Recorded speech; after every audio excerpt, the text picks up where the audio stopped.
Hello friends, welcome back to the my new video guys and my YouTube channel guys. Today friend we are going to talk about guys how can we enable guys delete sound setting in our phone. Friends, you want to enable your phone delete sound setting. Then how can you enable it? Today I will show you in this video guys. So before starting video friends, first of all go and subscribe the channel guys, click the bell icon, like the video.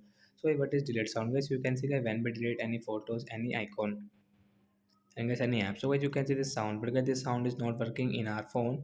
So how to enable the sound today I will show you guys. So open your phone setting. After on phone setting guys you can see this type of setting in your phone. So now how to enable guys delete sound setting guys, we will click on guys sound and vibration setting. Then guys scroll it, friends click on guys your phone additional setting guys, tap here.